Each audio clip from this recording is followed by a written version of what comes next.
Dakle, kao što znamo, u Zadru se nalazi jedna znamenitost koja se zove Morske orgulje. Neko se dosjetio ukrotiti, bolje reći usmjeriti gibanje morskih valova, te ozvučiti, oživjeti njihov vječiti zagrljaj s obalom.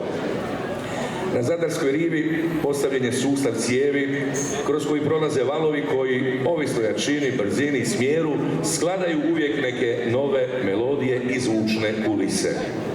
Nekako slično i ljubav u nama stvara i pokreće skladbe pune emocija koje oplemenjuju naše živote. Koje nas čine ljudima na kraju krajeva. Bez ljubavi u sebi svi smo tek prazno, notno crtovlje, bez ključa i bez nota. More mojih orgulja, treća nagrada publike na festivalu Večeri dalmatinske pisme u Kaštelima.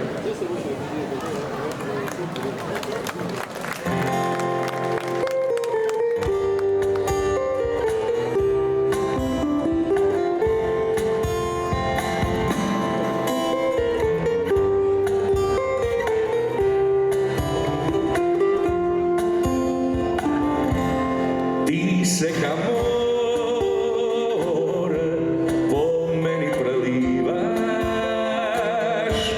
melodije spravljaš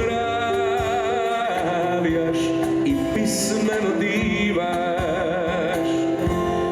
Kad se zapiniš u porta poleti, kada se smiriš u pijano sleti, kada si sretna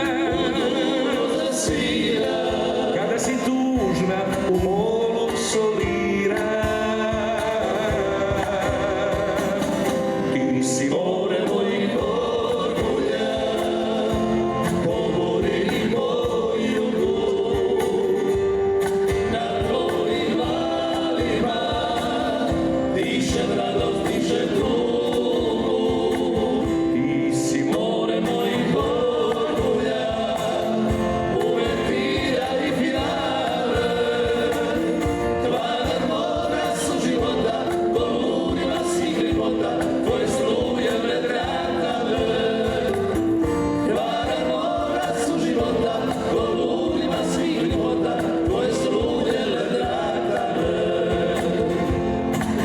Se ka more po meni prelivaš, melodije spravljaš i pismeno divaš. Srcu si mome tempo inspira, ljubavi našoj dinamika živa.